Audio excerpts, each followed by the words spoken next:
اسرائیل اور فلسطین کے درمیان دوبارہ جنگ ہو سکتی ہے، اور یہ پچھلے سال کی طرح جنگ ہوگی جو 11 دن تک جاری رہی تھی۔ مئی اور جون کے مہینے میں یہ جنگ ہوئی تھی حماس اور اسرائیل کے درمیان، اور یہ جنگ جو ہے 11 روز تک جاری رہی تھی۔ لیکن اب حالات کچھ اس طرح کے بن گئے ہیں کہ مجبوری میں، جی ہاں مجبوری میں، حماس اور حماس سے منسلک جو گٹ ہے وہ اسرائیل پر دوبارہ حملے کر سکتے ہیں۔ ناظرین گرامی، اسرائیل نے اپنی سیکیورٹی بڑھا دی ہے، اپنی فوج کو $1 ملین ابھی انہوں نے اپنے بجٹ کے اندر، ملٹری بجٹ کے اندر ایڈ اپ کیے ہیں تاکہ وہ اپنے میزائلوں کو، تاکہ وہ اپنے ہتھیاروں کو مزید لیتھل بنا سکے۔ مڈل ایسٹ کے اندر جہاں بدلتے ہوئے حالات کو دیکھ کر حماس بھڑک گیا ہے، وہیں جو ہے اسرائیل اپنے مڈل ایسٹ کے اندر نئے نئے دوست ڈھونڈ رہا ہے۔ وہیں رشیا شام کے اندر اسرائیل کی کارروائیوں کو روکنے کے لیے اپنے ہتھیار ڈپلائی کر رہا ہے۔ اس کے علاوہ ایران نے ایک خیبر شکن میزائل بنایا ہے جس سے امریکہ اور اسرائیل کافی پریشان دکھائی دے رہے ہیں۔ ناظرین گرامی، حالات اس طرح کے بن چکے ہیں کہ مسجد الاقصی میں اسرائیلی فوج آ کر تعینات ہو گئی ہے۔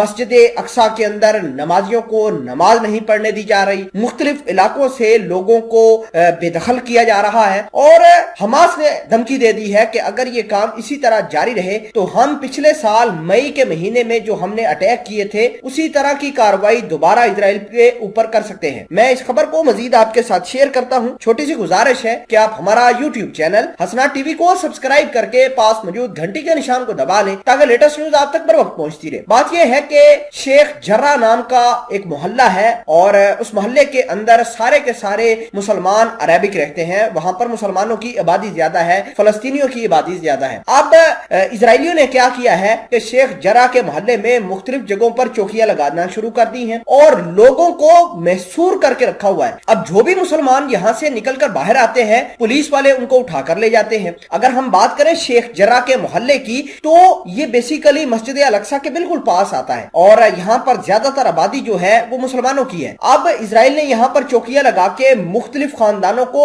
زبردستی بے دخل کیا جا رہا ہے۔ میں آپ کو یہ بتانا چاہتا ہوں کہ جب مئی 2021 کے اندر لڑائی ہوئی تھی اسرائیل اور حماس کے درمیان جو 11 دن تک جاری رہی تھی، وہ لڑائی بھی شیخ جرہ کے اسی محلے کی وجہ سے اٹھ کر سامنے نکل کر آئی تھی۔ شیخ جرہ کا محلہ بہت زیادہ مشہور ہے کیونکہ جب بھی اسرائیل یہاں مسلمانوں کو بے دخل کرتا ہے تو حماس بھڑک جاتا ہے۔ حماس نے اس وقت یعنی 2021 کے اندر مئی کے مہینے میں 4400 میزائلیں اور راکٹ اسرائیل کے اوپر داغ دیے تھے، جس نے پوری کی پوری سچویشن تبدیل کر دی تھی۔ اب شیخ جرہ کے اندر پھر حالات اس طرح کے بن رہے ہیں، اور مجبوری کے اندر آ کر اب حماس نے ایک بیان جاری کر دیا ہے کہ جس طریقے سے ہم نے پہلے اٹیک کیے ہیں اس سے دگنی طاقت کے ساتھ ہم اسرائیل کو دہلائیں گے۔ اسرائیل نے اپنی سیکیورٹی کو زیادہ طاقتور بنا دیا ہے کیونکہ یمن کے حوثی باغی بھی اب اسرائیل کے اوپر اٹیک کر سکتے ہیں، کیونکہ انہوں نے جو اسرائیل والوں نے اپنے دوست جو ہے امارات، سعودی عربیہ،